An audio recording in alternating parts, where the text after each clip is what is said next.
That's air getting out of It's the... kinked. Where is it kinked? Right here.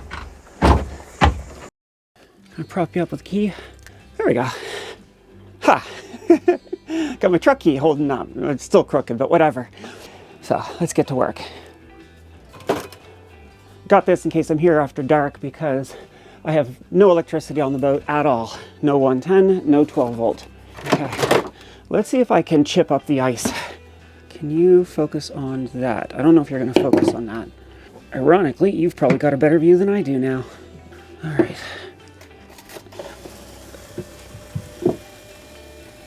Oh! That just came on. I still have water. Oh! Hello! The battery still had charge. And the switch came on. Oh!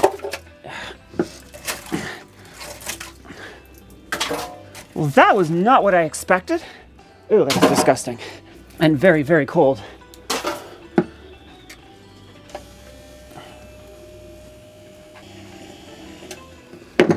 Ew. All right. Well, that is an extremely pleasant surprise. The contents of my bilge are definitely not pleasant, but I thought this was a solid block. When I came down last week with Andrew, it was just an absolute block of ice. Oh, yes. Yes, yes, yes, yes, yes, yes, yes. Okay, so what voltage is the battery then? Last time I was here, the battery was like 6 volts, 8 volts, something really low. I was sure it was dead. And I couldn't get the charger to run. It kept tripping. How did that... I was setting up for a long fight to try to clear that ice. Well, son of a gun, 12.4 volts. I didn't even check this last time I was here. I was so confident it was toast. Ah! Okay, well, I still got that. I'm still going to swap this out. Oh.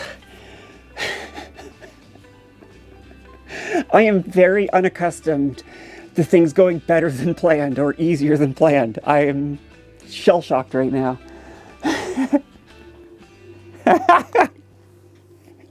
After I did the crossing with Reese, he very, very kindly offered to sponsor me as an associate in the Ocean Crossing Club. To be a member of the club, you're supposed to have done a single non-stop 1,000 nautical mile trip. And obviously I've not done that yet. But if somebody who has done it sponsors you and says, yes, I believe this person's going to do it, they can get into the club as an associate. And so I am. And they have amazing resources. One of many is they send out letters periodically, and they recently sent out 3, I'll link them in the video below, reports of vessels that were lost on the Bermuda to Boston race. It was Bermuda to somewhere in the United States. In the report, 3 of them that were lost, 2 of them were attributed to, at least in part, the loss of the engine. The loss of the engine meant they didn't have the battery power or the electricity needed to dewater the boat.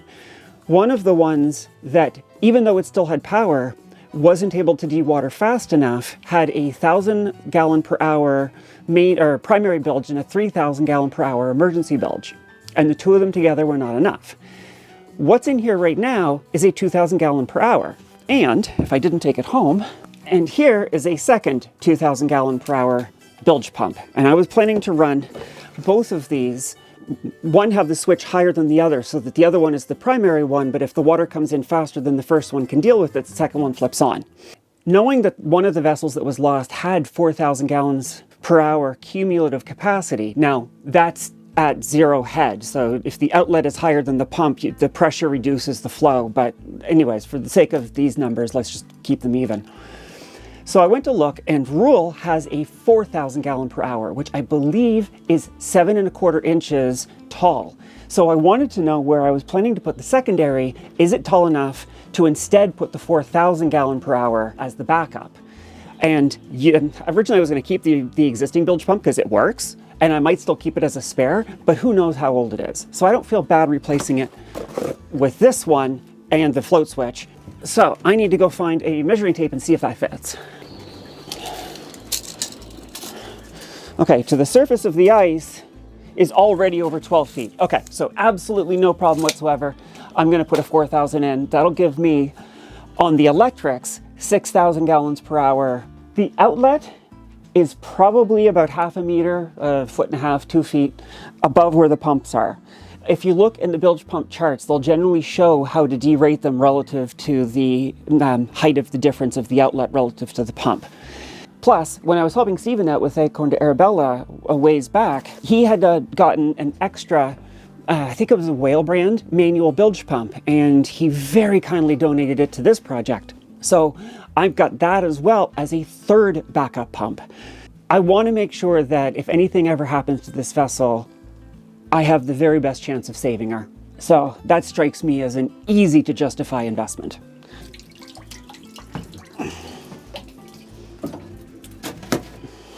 I am still so absolutely shocked that that thing turned on.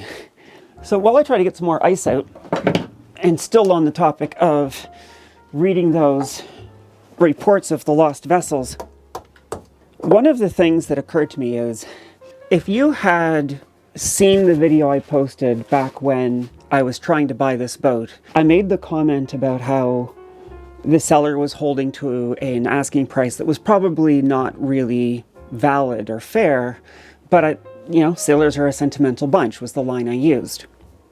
And I said that at the time, very much not as a sentimental person. However, I have come to realize I've become very sentimental to this ship.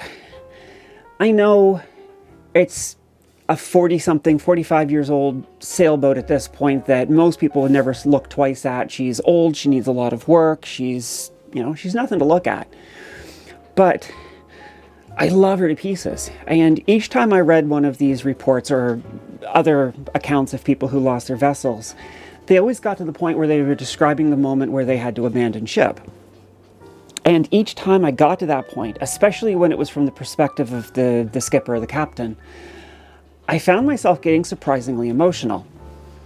One of the things I've come to realize, sorry, I'm wiping up some water here, is if I'm not careful, I might make bad decisions trying to save this boat if it ever came to it. If you wait too long, you can get to a point where it's too late to save it, and especially if you've got crew, you're not just putting yourself at danger, you're putting them at danger as well. And I finally kind of clued into the fact that before you set off on your first crossing, you have to make peace, at least I do, I have to make peace with the fact that I can't start the journey unless I'm already ready to abandon. And I know that might sound cheese or whatever, but at least for me, that was a really big realization. So, okay, let's see if I can get this ice out. Yeah, see, this is what I expected all of it to be like. Like, just starting to melt, barely able to get into it. I don't know how I got so lucky. Now, okay, I do kind of. In fact, you know what? This is probably exactly what did it. When I was here last time, before everything froze up, I had a little bit of antifreeze left and I poured it into the bilge. I wonder if the water was floating on top of it, so it was just the top layer of water that was actually ice, the part that didn't mix. Because, I don't know if it's coming across in camera, but that's fairly orange. Sweet. I suppose I should just put the lithium battery on it right now. I don't see why to wait. Oh, I can't wait to go through and completely rewire all of this. And replumb it. My feet are wet and cold. Best to get used to it if I want to sail into Arctic areas. That poor standard needs to get replaced. She deserves better than this.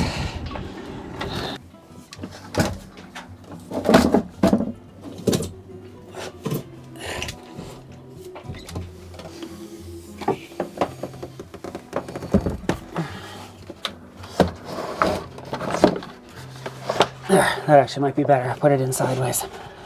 I want to get rid of the old hand pump bilge. It didn't work on the trip home, and I finally realized why. There was a break in it. The plastic is deteriorated, needs to be replaced. Still orange. You can't see what I'm talking about, but the bilge water, I think there's still some antifreeze in there. It must have sunk. It must have a lower density. Higher density. Higher density. Yes, that's how that works. Ew. clip just like broke when I tried to back it off. What is this on the end of it? Is that a check valve? Well, anyways, I don't want any of it. The metal is literally crumbling.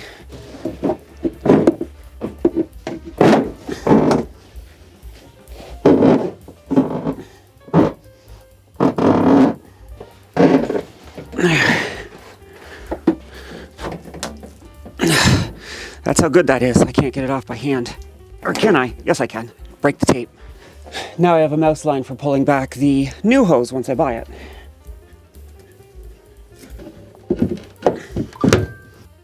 How do you like my tripod? It's ugly, but it kind of works. It's beautiful and sunny, and there's no expected rain, and that gives me a chance to change the bilge pump. I've already got the old one disconnected. Well, it's still wired in, but I'll just show you. It is hardly clean, but it is way cleaner than it used to be. I was pulling this out, and I don't think that's how you properly waterproof a bilge pump. When I was first having the boat surveyed, when I was considering buying it, the stuffing box started leaking really badly. We lifted the sole boards and the water was up over this stringer for sure. The water came real high. The bilge pump had been turned off, so we turned it on and it drained it down, but the point is, I'm almost certain this got wet. I'm surprised it's still working. So I have resin-lined shrink tubing that is designed for waterproofing, and I've got some resin-lined shrink tubing lined butt splices. So I'm going to cut these off and just get them out of the way for now, finish cleaning, and then I'll properly splice in the new pump. The old wire here is a 3-wire. It's only 14 gauge, and I've got a spool of 10 gauge, but that's fine.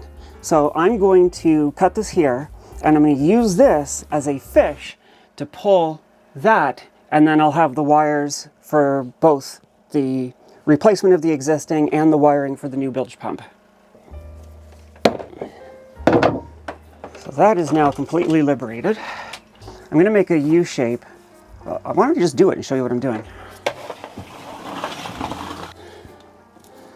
Like that. There's no reason not to be generous with the engine there. If this comes off, I can't really pull it again. This is to stop it from pulling one way or the other. It shouldn't, because that one's spinning pretty freely, but still, a little extra insurance. Now, the last step, if it's going to snag, it's going to snag here.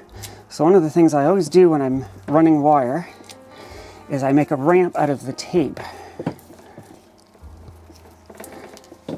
There. So I don't know if you can see that well, but now anything that would catch on that should hopefully ride over it. The question is, are there any zip ties further back this way that I can't see?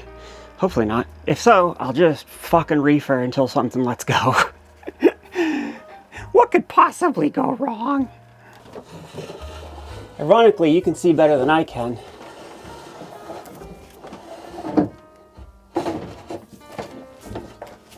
Alright, snagged on something. So I just pulled it back a little bit to see if that would let go whatever was seizing it. Ugh, I cannot wait for you to go away. Ah, that's what I was worried about. Something under here is fetching. I got a lot of movement, so I would expect I should be able to get the rest of it. Well, I did say I would just reef on it, so let's do that. There we go.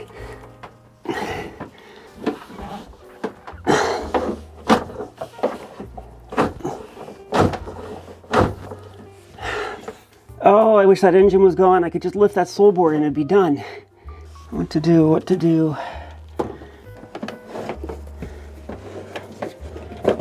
My pretty wire's already not pretty. Oh well.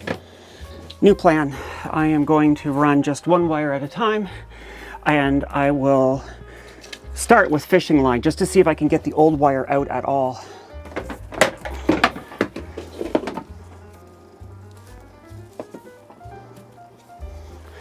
All right, let's see if that goes any better. Hello again. I'm on DSA short. Now let's see. Okay, that worked. So now I'm going to tie this off. See if I can pull the other end down now. I think the loop was just too big to get through something. I got too greedy, trying to do too much at once. I know it's a bit far back, but I am cutting the mousing line. Actually, I didn't want to do that because when I pull the old mousing line, I want a replacement to go behind it for the next wire. I'm putting a lot of tape on this, and I have been accused of overkilling it when I do this.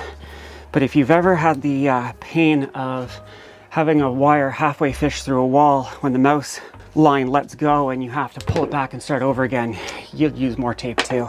Okay, let's see if we can do this again. Now, I don't want this to fetch up, so I'm gonna lay out some of this.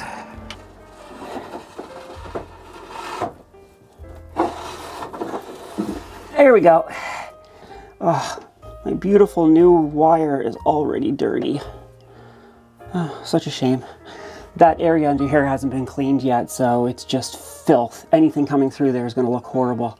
For that reason, I'm only going to run the one wire for now. I've got the new mousing line for the next one. I can do it later after I've got that engine out and I can clean this, because that makes me a sad panda. So very quickly, I'm installing the new 2,000 gallon primary bilge pump, and I thought I would show I have a problem because the old wire was 14 gauge and this is 16 gauge, which normally is fine, but I'm running 10 gauge. So the problem is the difference in the wire gauge is fairly significant. So if you can see, what I did is I cut extra long on the smaller wire and I folded it over, and that gives me the girth needed to butt splice with 10 gauge splices. And unlike the last one, these will be shrunk this time. All right, so there's the self-amalgamating tape. I put some over the middle one as well, if only because it's a V like that with the shrink over top. So that'll help further waterproof it, and then it's all gonna be punched or pulled down when this shrinks over it, which I'm now going to do. All right, and there we go. I have the heat shrunk butt splices, and I got the self-amalgamating tape, and then I've got the outer layer. So even though this is technically open and would let some water in, I'm going to strap it up high later, and I think she'll be fine. Certainly better than it was before. So now I'm about to wire this, and I had to figure out what the wires were doing. This is partly for my own reference. I may not put this in the video, but in case I do. Green is manual. So I pull this, and it creates a connection between hot in the center to green. Manual, it's not going to work right now because no, it should work. It should work, even though, yeah, because whatever. Green is for sure the manual, white is automatic. I'm gonna think about what else I can do tonight. I know what I can do. I can start to do the second bilge pump, the emergency bilge pump. You see that's nice and clean in there now. Or rather nice and dry. Calling it clean might be a bit generous. So these are the screws that I picked up. They are specifically designed for outdoor use. So they're supposed to be about as resistant as possible. Apparently better than stainless. Yeah, they look like metal self-tappers, but what can you do?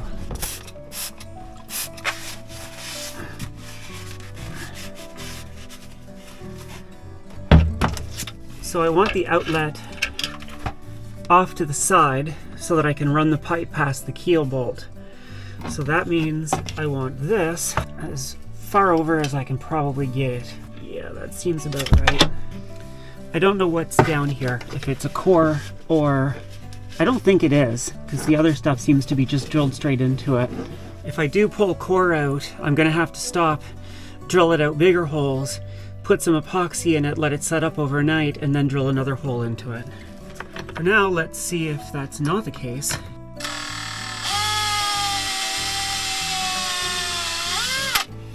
That looks just like fiberglass only. I don't know if you could see that. It's all white. I think that's, I think we're okay. I think it's all epoxy.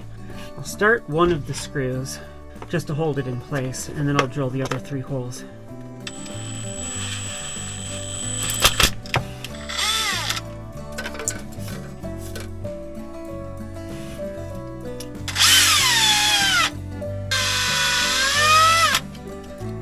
Wow, that one's already quite stuck.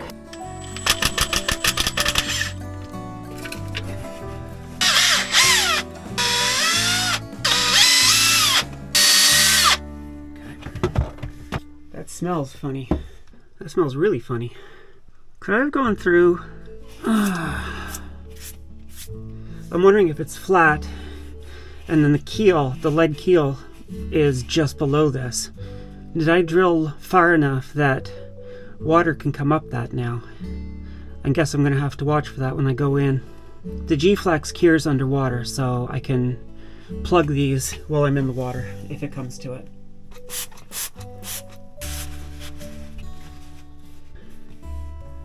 That's metal. I think I went into the lead keel. In fact, I'm certain I did. Yep, 100% I did. Damn. Okay, so that means if any water gets in between the bottom of the keel, it could potentially come up those screw holes. How should I make sure those don't leak? I mean, I suppose drill it out bigger, carve a little bit of the lead out, deeper than the screw will be, fill it with silpoxy, let it cure, and then drill a hole into the silpoxy. That would be the right way to do it. I can't do it tonight though. I'm too tired for tonight. Yeah. Fuck, I'm tired. Good night. It is the morning of the next. So I consulted with the hive mind on the CNC owners group and a couple of sailing friends, and the consensus is that using Gflex as a plug is not a bad idea.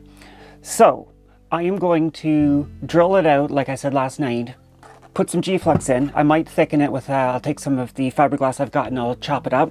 I'll mix that in and I'll stick that into the holes. And once it's cured, I will drill into the plug and the screws will go into the plug. That should be perfectly fine. So let's do that. So one of the first things I need to do is decide how big do I want the plug to be. It needs to be deeper and wider than the plug. I don't know by how much, but I think I'm going to err on the side of caution and go bigger than I think I need. So what is this? This is the 27/64. What an odd size. But you know what? It's not often to have a chance to use these odd sizes, so I might as well wear them down. Keep the other ones for when I really need them. There you go. I'm going to tape it so there's about that much extra thickness. So I'm going to go find some tape and do that. There we go. And apologies for the bad audio from last night. I was really out of it. I don't want this shit falling back in when I make my plug, so I'm going to try to brush it out of the way as quick as I can. There's some lead still down there, so might have to do this a couple of times to get it all out. So I'm just going to do this until I get all four of the holes bored out. It's going to be boring because I wish I was clever enough to have done that on purpose. Because it's going to take a bit to not just drill the holes, but also get as much of the swarth out of the hole as I possibly can. So I'm going to bring you back once the 4 holes are ready for epoxy. So I've got the 4 holes drilled out. So it is time to mix up the Gflex. And like I said, I'm going to cut some of the loose strands. I'll make a bit of a, I don't know what you'd call that. I mean, it's thickened epoxy, I guess, kinda, but in any case, I am going to mix that up and start plugging those holes and let them start kicking off. I don't have any stir sticks, but I got a bunch of shims I brought. Always cut towards yourself. That's the safest way to do it. Is this going to go in the hole? Yeah, that'll let me push it in and swirl it around and make sure I've got good contact on the side of the walls. Okay, that should be good enough. Now, how much to put out?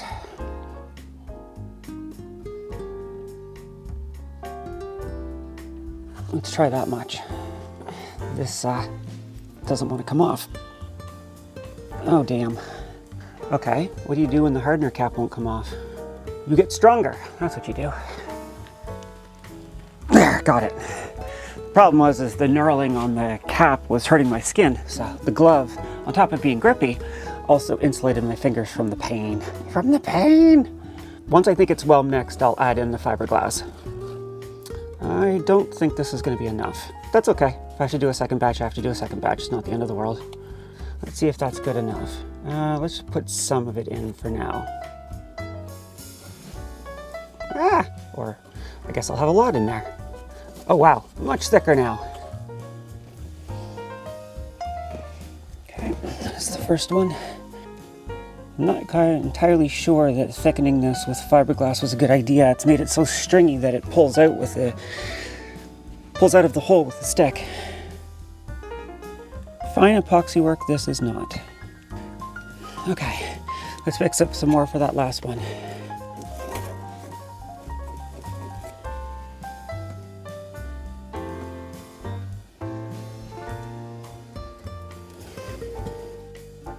Now I'm just trying to flatten it out so I don't have to do as much sanding when this cures.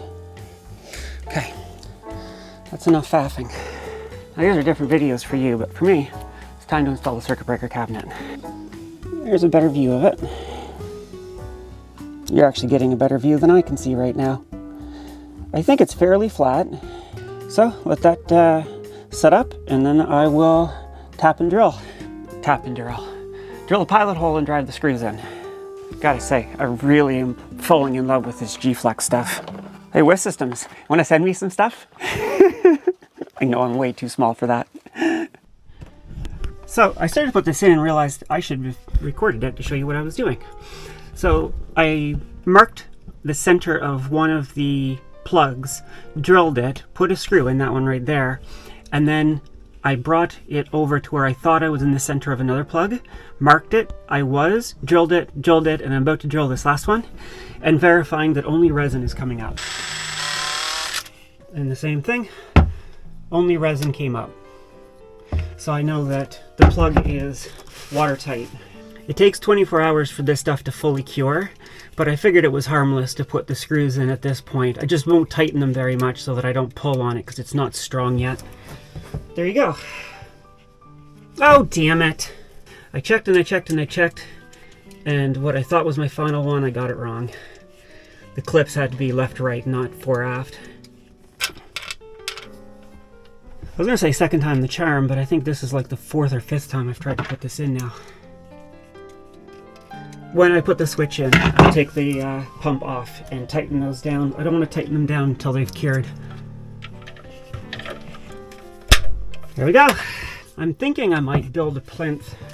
I think I might build it up about there.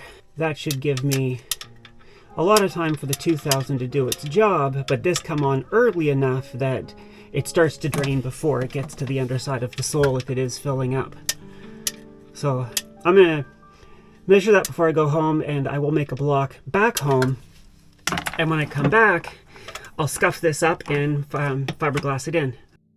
I wanted to bring you back for actually something practical. So I pulled that hose out and I ran a fish line. I'm about to finish yanking that out, but I have to get to the other end. It's blocked by the diesel hoses. I need to get them out so I can crawl in the back and undo where it spits out. I'm gonna have to do the same thing for the 2-inch, but that I think I'm gonna have to get the diesel tank out. So I might be switching to that task real soon.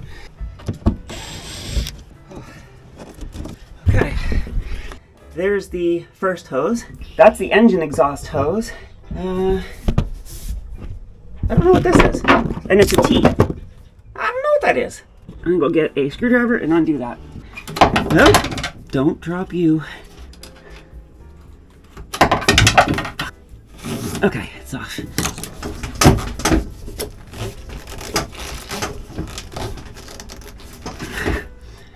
I'm going to score this, but I'm not going to actually cut it too deep because that's a plastic through hull.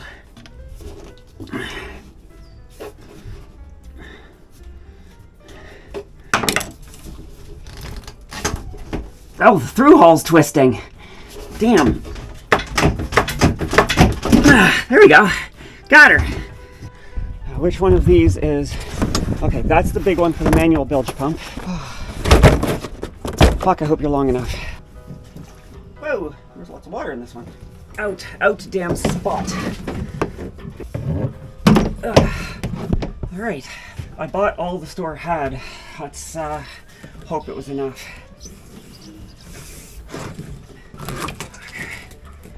Little bit by little bit by little bit. Squishy zootsie. The old boat is going away. Unceremoniously yeeted.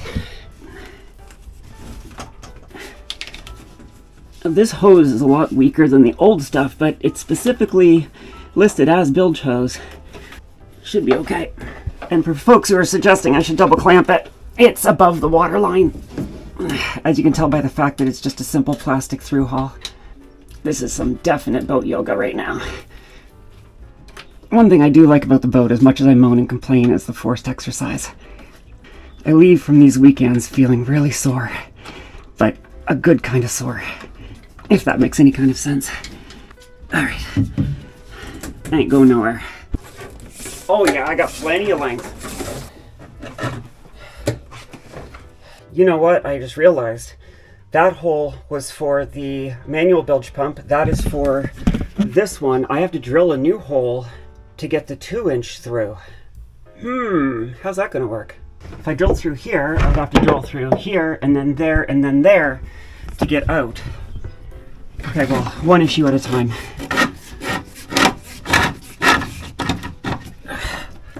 Oh, I feel ya. Cool, didn't need one of my fifth lines. Oh, I have way more than I needed. One of my plans is, once that bulkhead is cut out, I want to run the hoses straight through because the box is going to go back and then it's going to lift up, and I think I should have enough space to come straight up. I would like to keep this side clear. If I can't, I'll run the bilge hoses along this side so the lazarette is open. I'll leave a bunch of slack so that I can reposition it later. Or should I take the longest path now? If I take the longest path now, I know I'll have as much length as I need. Think. I'm just going to keep pulling it. I'm going to turn off the camera, and once I sort it out, I'll bring it back. This might be too big. Well, if it is, I'll buy... Oh, geez. Okay, I'll tighten it up, and I will use it, and I will buy smaller ones next time. I don't like using or leaving long tails on these things, but, well, new with tail is better than old. Okay. I ain't going nowhere. This is the Anti-Siphon loop. I'm going to take a minute in this comfortable position to explain how this works. Inside of here is what's called a duckbill valve. Actually, I think I can take it off. And the way it works is when the water's being pushed in, the bills close shut because of the water pressure, and it doesn't let any water out. But if any water tries to come in the other way, so it's on the drain side, it sucks air in and breaks the siphon. Yeah, can you see in there? There you go, now you can see it. So that, what looks like a simple line, is actually split open. So air will get sucked in through this. Oh, balls. Couldn't have gone that far. Oh, is that it? There it is. There we go. Now I can actually show you in detail. So you can see how it opens up and lets air through. So when the pump is pushing it, the pump is providing the pressure, and that's what closes this. Under siphon, there's nothing actively pushing the water. It's just the pull of the water at the bottom of the hose being lower than the inlet that is sucking water in. When the air starts coming in, it breaks that siphon, and the air, I guess it like lowers the density or whatever it does. It breaks, it makes it so that the strength of the water pulling down is no longer sufficient to pull in new water. And it breaks the siphon. I hope that made some sense. I don't think there's anything else. Doesn't feel like there's any valve in there.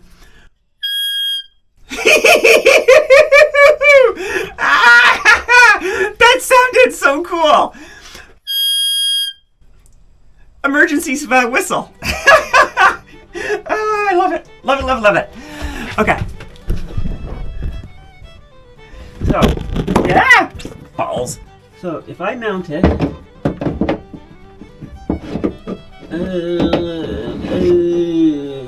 nope, that's not going to work because there's not enough wood here.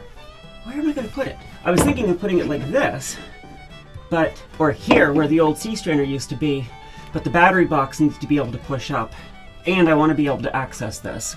It's ideal to mount it here. That's where it makes the most sense. But to do that, I have to tap in a piece of wood.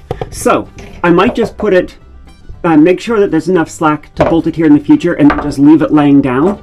And at some point I'll tab in a piece of plywood and then I can screw into that and it'll be fine in the meantime. So yes, let's do that. Okay, that's gone. So I got more space here. that needs to be replaced. So I'll worry about running the manual bilge pump hose later. I need to cut it on one of these smooth spots. So if I cut it right there, it won't leave a lot of hose. In fact, it'll be kind of dangling. If it's got water sitting in it, that's going to be pulling on the ends. I'm going to cut it there, and that's going to leave lots of excess, but it means that the weight of the water that's sitting in it won't pull on the hose clips. This is an awkward place to be doing this. Now don't cut through and cut the other hose. There we go. It's going to go that way because these screws are going to go back. Ah, I almost did it again. Come on, Maddie. Your noggin. Come on, get on there. There. The anti-siphon valve is preferred over the check valve for the bilge pumps. The bilge pumps actually say don't use check valves. And I'm assuming that's because they can jam shut. These ones are always open. Okay, that's that. The next task is to decide how to route this and cut off the excess. This is the longest path I think I'll potentially use, so if it fits here, it'll fit anywhere. So if I come to this one, that should be plenty no matter how I want to do it.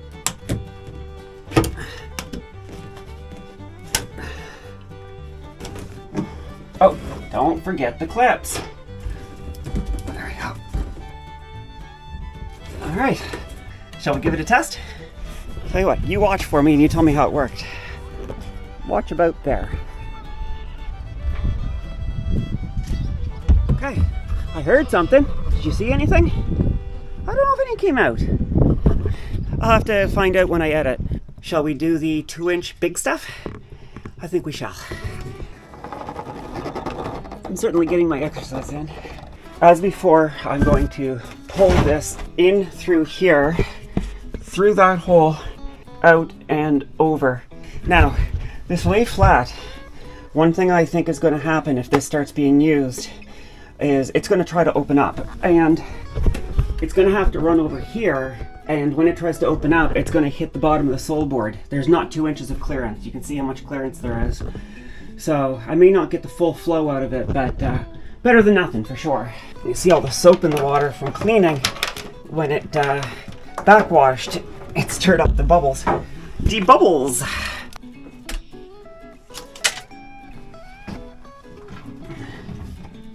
Oh, look at that.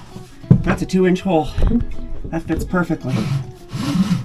I'll deal with the manual bilge pump later. Now, I've got this mousing line I could probably use, but I'm going to see if I can get this through like I did with the other one. Let's see where we are on the other side now. Oh yeah, I can see it right here. I actually fold it up. Beaut! Beaut, beaut, beaut, beaut, beaut. Okay. This has been a Madi Gets Drunk weekend. One of the other benefits of not using the lav mic is you're not going to hear me out of shape breathing. There we go. Perfect. Perfect, perfect, perfect. Oh, balls. And that's why boat tools get rusty. Okay. So now that has to be routed as well. And if I'm going to connect the other side, I have to get that muffler hose off. Okay, I am going to go get a knife and rip this off, and I'll bring you back when I'm done. Okay, got it off. A bit of fussing. So now what I've got to do is futz with getting the big heavy muffler line out, and I think it's going to be easier to do that, well, partially from the lazarette, but I'll probably be jumping in and out a fair bit. So that's what I've got to get out. Okay. Ow! Ah! Wire snapped. That hurt.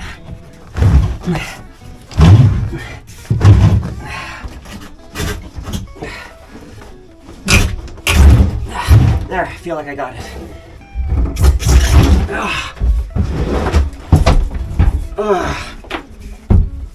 Bye-bye, hose. That's heavy enough. I should have factored it into my weight when I was figuring out how much the batteries are going to weigh compared to the engine and everything I was taking out. I dare say I need a breather. Be good and give me a minute here, okay? So in between the last cut and today, I got the 3D printer. So instead of trying to fiberglass in a wooden plinth, which had the risk of rot, I decided instead I would print a plinth. So I printed this one first out of PLA plastic, which, as I've since learned, you absolutely don't want PLA anywhere that's going to last. It's for prototyping and for toys and art. This is printed out of ABS, the same material that your plumbing is made out of, so it should be fine. So what I've done is, I've got the 2 screw holes down here that will get drilled into the base, and then this clip will go on top, and then this will sit on top like this. And this should keep its float switch from only coming on if this normal one, which is right down at the bottom, whoop, gets overwhelmed. And you can see it's still working. Spiders. So that's going to be down low. That should kick on and let this pump do all of the main work most of the time. And this one will only kick on when absolutely needed. Now, the reason I want this one raised up so that it only comes on is that if I hear this one come on, and I can put a current sensor on the power lines to actually trigger an alarm if this goes off, is if this one's gone off, something has gone wrong. Either the switch or the pump has failed, or the wiring to it has failed, or I'm taking on enough water that this pump can't keep up. In either case, I want to be alerted right away. So originally I had a 10 centimeter tall piece of wood, and this one here is 75, 3 inches. And I decided to drop it down because it really doesn't have to be that high. I was worried a little bit about the boat when it's pitching and rolling or yawing that it would slosh and trigger this. But if there's that much water in there to do that, well, again, I want to know. This is going to have the same problem where when I drill into it, I'm going to drill into the lead ballast. So I'm going to do the drill, fill, drill approach. So I guess the last question is, do I want the switch facing this way, or do I want the switch facing this? You know what, those are evenly spaced. That's not a question for right now. Yes, it does, because if I want the switch facing this way, I want this pointing back like that. You know what, I think that is aesthetically pleasing, so let's do that. One thing I realized after I printed this was that these holes are directly in line with these holes. Now, with 75 millimeters, I think the screwdriver can go in at enough of an angle that it won't be an issue, but I kind of wish I had made the lower holes slightly offset.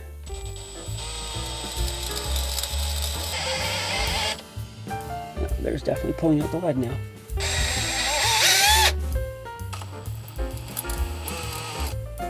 I am going to just fill that hole back up, aren't I? There. Now the swarth won't go in it. Feels like the fiberglass is a lot thicker here than it was forward. Okay, put a little tape over that and then clean up the garbage. There was a conversation, again on the Discord, someone asked, why don't you use bilge pumps with built-in float switches? And I didn't know the answer to that.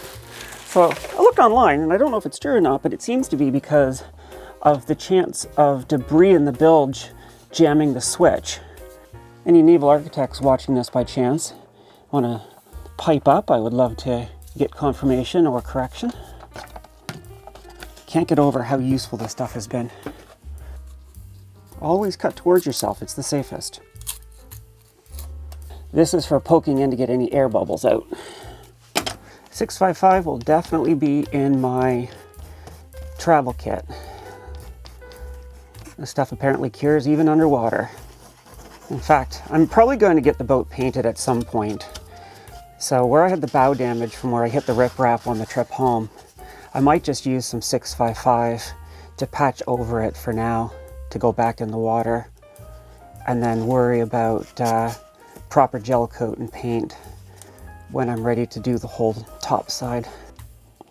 I hope you can see I didn't really get a chance to check the camera position, but I can see the air bubbles popping. Big air bubble in there. Oh, I might have dramatically underestimated how much I need. That's okay, I can just mix up some more if needed. Wow, that took a lot more than I thought. All right, that's the entire batch I mixed up, and you can see how little is left bubbled over.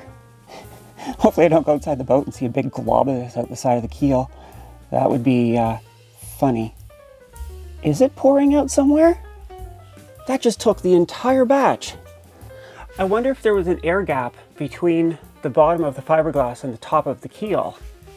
Okay, well anyway, let's mix up another batch. Actually, as I record this today, it was exactly 6 years ago that I went sailing with Reese in Kinsale, Ireland, with Reese and my nephew. As I write this right now, we would have been just heading out. 6 years ago, right now, I didn't know how much my life was going to change in just a few hours. I'm sure I've said it on video before, but I had never considered buying a boat. I had never considered doing any of this stuff before that experience. I thought I was just going for a sail. I'd never sailed before. I just thought I was having another experience with a friend of mine. By the end of that day, my life took a 180-degree turn. Oh, you know what? I think I thickened it last time with chop strand, which I did not do this time. That's probably partly why it took a lot more. Oops.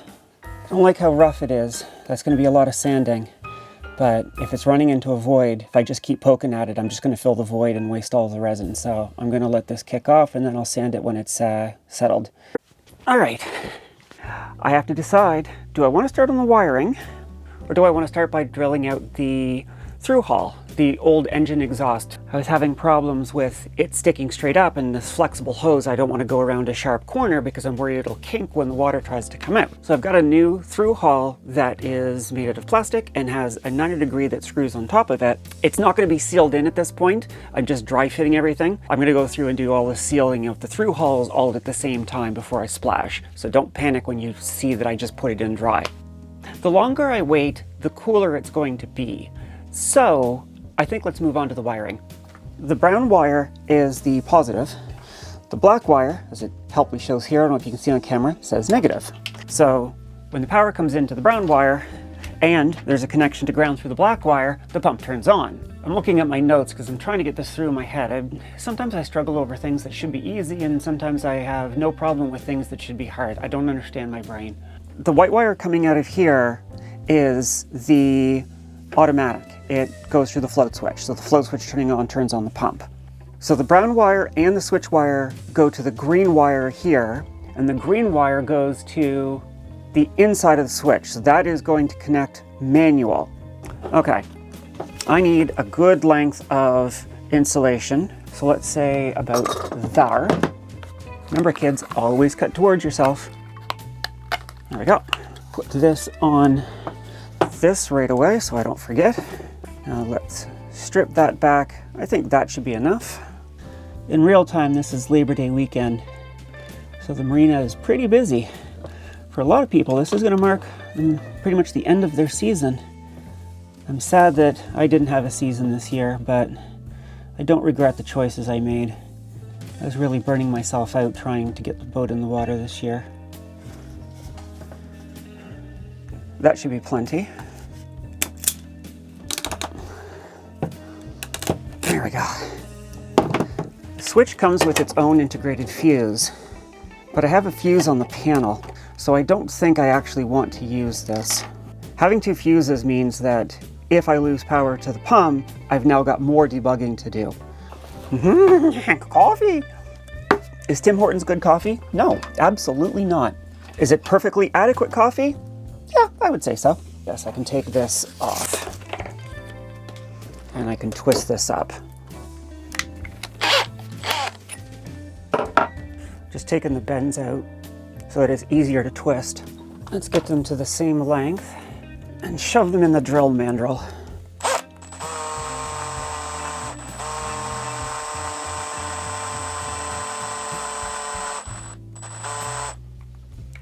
It's not perfect, but it gets most of the work done. Keeps the wires looking a little neater. Much nicer. Black wire here goes to the pump's black wire by itself. No, you don't get crimped yet. Wait your turn. No, you too. Back. And tug test, passed.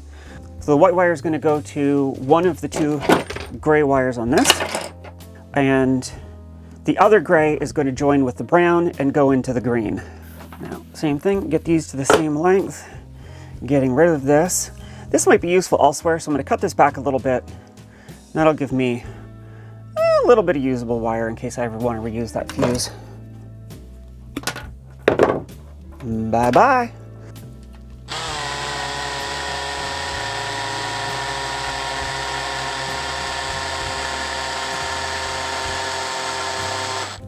That's nicely wound as well. Because the switch has no polarity, it's just literally connects the wire. It doesn't matter which one I use for what. Oh, it's nice to be finally doing this. Yeah, nice. I don't know if it came across on camera, but when you're pushing it in and it's like, it's light, you know you've got good contact. Now these two get twisted together.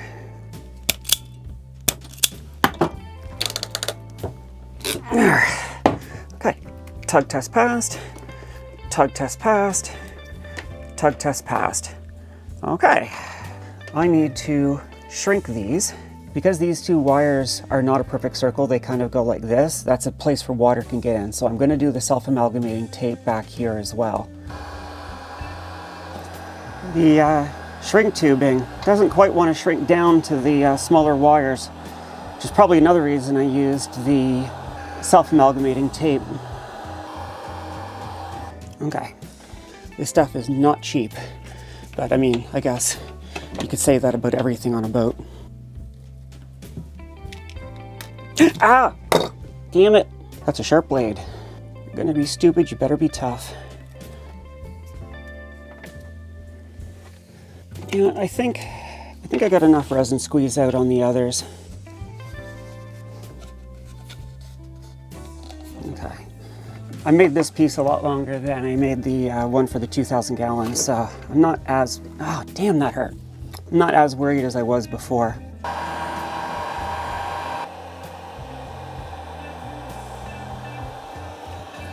All right, so for sure, now there's nothing more I can do about this until I mount the plinth and I can mount the switch. And then when that is done, I'll know what I have for slack and I can lash this to the cross member, which you can't see, but it's down there. So with the right side down, I have plenty of thread coming through. That makes me wonder now, this is getting harder. Can I just put the screws in while it's soft and push the resin out of the way rather than drilling a pilot hole? I think I can, but before I do that, let's put the new bolts on. Now, these bolts are only 18/8 only. They're the upper ones, so they shouldn't be in the water very often. But still, next time I make a run to the German company whose name I can never remember, I will get the right size. Oh, there's the base. I will get the right size bolts. Knowing that there's nothing more permanent than a temporary fix, I am going to double bolt this in case I forget to change these out later. It goes in like that, so this has to come in like that. These are self-tappers, which is another reason I don't think I absolutely really need to have a pilot hole. Okay, I'll tighten that later, but for now, it's enough that I can snap this in. Okay, I am calling that done for now. Now let's go do the panel. Someday my boat will be clean by default. Today is not that day. That is a number 1 Robertson. Yoink. I'm gonna put a drip tray or something here, and I think when I do that, I might run a little bit of light behind it. It'd be nice to be able to light up the control or the breaker panels. I've already got the hot coming into the fuse, so it jumps to here. And a reminder that the bilge pumps do not go through any breakers. They go straight to the battery. The only overcurrent protection are these fuses. And that is so that even with the main DC off, you still have bilge. It's stupid, but it works. Keeps that wire from falling so I can go back inside and start working on that. At some point while I was doing that, this battery died. I've been looking at what I'm gonna ask Santa for Christmas.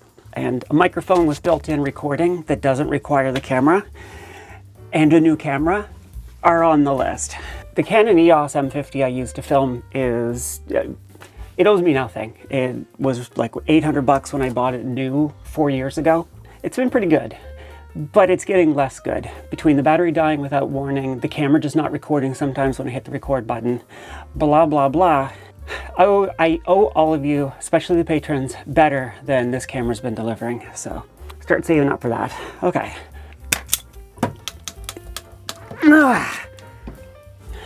Oh, they're in.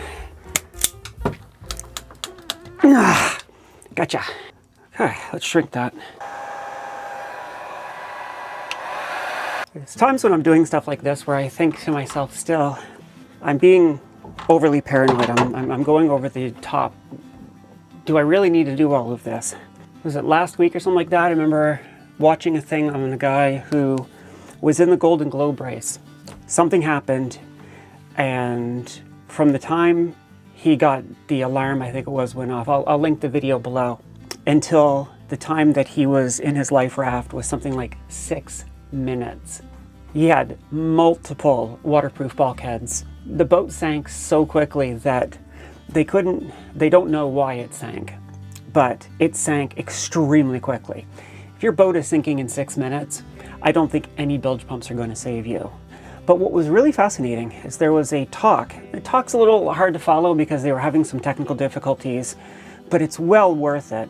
In the description, when I link it, I'll include the timestamp of where they start doing the conjecture as to what caused it to sink.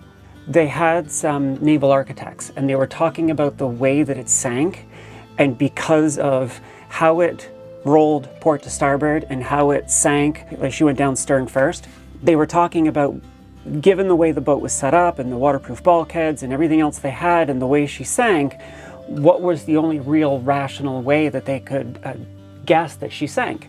Fascinating, absolutely fascinating. When I think about the fact that I'm overdoing this, I think, you know, you can do literally everything possible and still lose your boat. It's just the way it is. But the more you do, the better chance you have of not losing your boat. These have cooled off enough that I can push them on. Oh, hello. Oh, jeez. For a second I thought this had broken and was pulling out, but it's just the lamp light is wrapped around and soldered onto the pin directly. That's an odd way of doing it. So green on the inside, white on the outside. Okay. Actually, I'm gonna leave that out. Okay, that's off. Obviously, I don't want this to come on for very long because there's no water in it and I don't want to pour water into it yet. Never mind the fact that that's the end of the hose right there. So I can't do a wet test yet, but I can at least see if she makes the noise, as Bad Obsession would say. Okay, manual. I heard it spin. Auto. Let's see.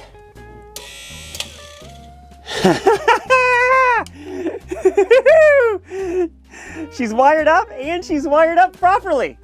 I have 2 more steps. I'm gonna go get some food first, but step the 1 is I need to drill out the old engine exhaust through hull. And again, I'm doing it all dry initially just to make sure that it works. I'll pull it all apart. I'll put sealant on this, blah, blah, blah. The other thing I need to do is bright white. Go into the light. There's the white balance. I've been having terrible insomnia, and one of the things I've been doing to try to make the best of that is thinking about ways I could build my own anti-siphon valve or anti-siphon elbow. Because fundamentally, all it needs to do is have 2 barbed ends that screw into an elbow, and on the top of that have another barbed end that I could run to a drain in the cockpit, and that would allow air in. When this pump turns on, it will throw some water up and out into the cockpit, but if I use a really small hose, like the smallest I can, it'll be very little bit, and there's scuppers that dumps it overboard anyway. Key part is, as soon as some bubbles get in, the siphon's broken and it stops pulling water into the boat. Guten Morgen. I think that's how you say that. I don't know German. After I turned off the camera last night, I met up with the captain here again, and we ended up chatting and drinking until about, oh gosh, 1 in the morning. So I didn't get anything else done last night, which is fine because it was enjoyable. But now it's time to do something I've been putting off for a very long time, putting a hole in the boat. There's certain tasks that I have been just terrified of doing for an age, and drilling holes, even though this one's technically above the waterline, it's very close. I have to drill out all the through holes. So time to suck it up, princess, and get started. J'ai besoin mon chapeau. Looks like a couple folks are coming over. Ryan's coming and Andrew's coming. Actually, before I put this in, make sure this is actually going to fit over. It will. Now I'm going to have to go very slowly because there's nothing in the middle to bite into. I could take a block of wood and jam it in to give this something to bite, but yeah, I don't have that. I'll try it without. If it gets too squirrely, then I'll do that.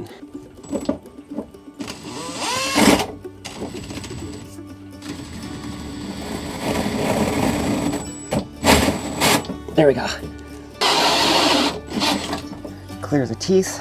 These don't have flutes, obviously, so the chips plug it up real quick. I cannot believe I'm drilling a flipping hole in my hull. Well, it has to happen anyway because this is not 2 inches, even though the hose was 2 inches. This is smaller. Oh, there's, I'm into the fiberglass. And with luck, it'll stay fiberglass all the way through. I think I have the torque setting too low. Is one more torque or lower torque? It was at 19. I'll try 21. And that, as they say, is that. Now, that is pure fiberglass. Oh, it's not cored back here at all. Okay, well, that makes that easier. Let's go down below and see the damage we've done. Oh, there she is. More bronze for eventually melting down and casting into something. Okay, let's see if this fits. Now, if this is not tight, it's going to want to just fall out, and I'll have to wait until Andrew or Ryan gets here to hold it in place while I put the screw in.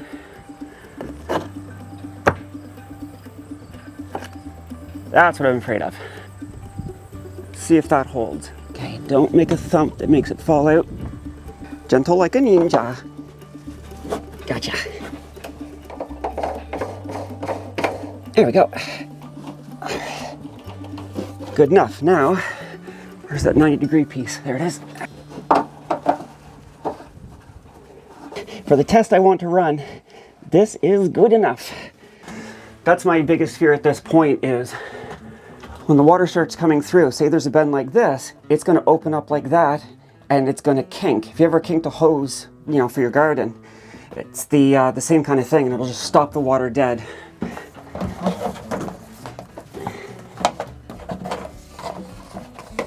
Okay, I think that is far enough back I can grab it now. I really want this to be a straight run. How far back do I think I can get it? Let's try about right there.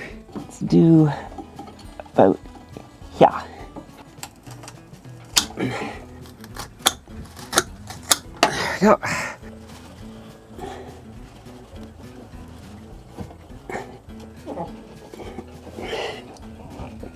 Okay, this is a bit of a trick. How do I get this on? Okay, this probably needs some dish soap. You know what? For the sake of testing it, it doesn't need to be much. I just want to see water squirt. Okay, good enough for a test. Let's move the truck and then put some water in the bilge and then hopefully launch it out the arse. Step the next, flood the bilge.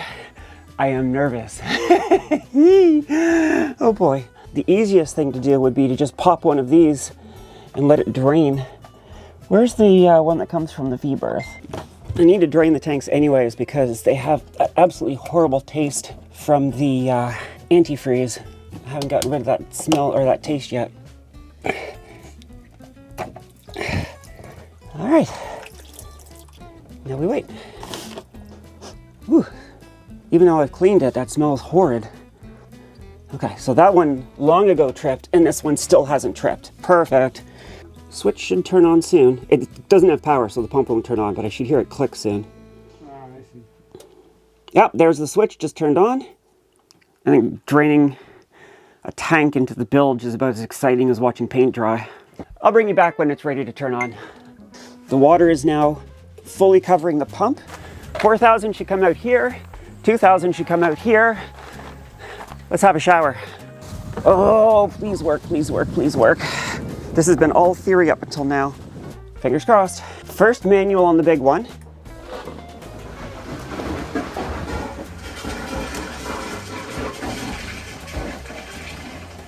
That's air getting out of this. It's kinked. Where is it kinked? Right here. Okay, how much water came out? I don't see, did any water come out? It's in auto, so it'll just keep running now. So this is what I don't want to be dealing with. Oh, it's kinked. It's kinked further up too? Further up, yeah. Okay, so this is what I was afraid of. See how it's kinked there? This is firm.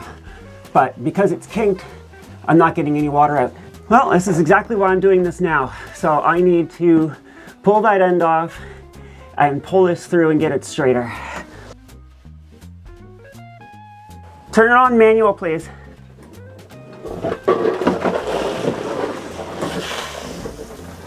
Okay, so I've got 2 kinks here. This is just not long enough. This is exactly why I wanted to test this before I needed it. Actually, turn it on again, please. Get it under pressure. Okay, so it can make this bend. So if I mounted something right here, that would do the job. Turn it off. Even kinked, it pulled a lot of water out. Now that I know this is going to work, even if the piece I leave behind isn't long enough and I have to buy a little extra, it won't be very much, and I know where I bought this, so I can go and buy some more, and they sell it by the foot. I really, really, really want to see how quickly it'll drain, so I've got to figure this, I've got to fix this. I will be back. I'm just going to do the same thing you saw earlier, cut it shorter and get it on so that I have a more straight shot. I decided to use some dish soap. This is how much I cut off, and I got it all the way on this time. I don't know why I just didn't do that in the first place. Okay, turn on the 4,000 to auto. 2,000 to auto. We got a kink. Turn it off. Okay, can you do manual, please? Okay, we have good flow. It's not perfect, but it's good. I have to take a bit more length off. Well, no, I don't, because what I really need to do is put that U in there. But the fact that I've got pressure to here means that where I was actually worried under the floorboards is fine. Okay, turn it off. Okay, I'm not going to touch it. Turn it on and let's see if it flows water.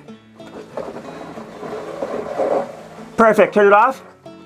Okay, it's not great, but it's still good. Okay, both to auto.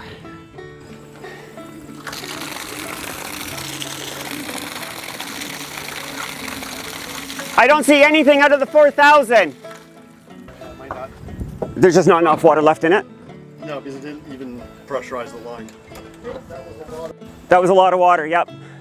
So this not being TV, we don't always end on a complete success. But honestly, considering how many things I had to kind of experiment with, I'm actually really happy with how that turned out. I do have kinking I need to solve.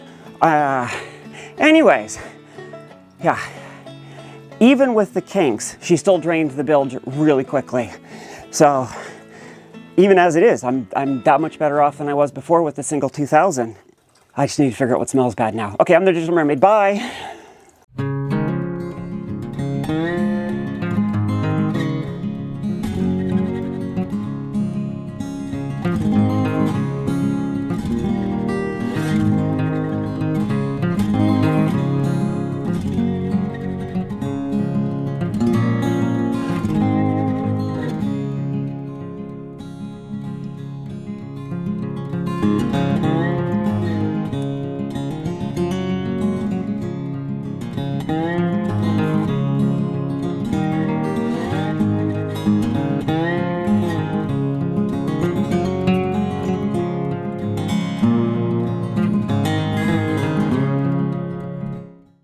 When I was heading out to the hardware store, both of the nameplates had fallen off the side of my boat. Like, I wouldn't be surprised if one fell off. It's 45 years now.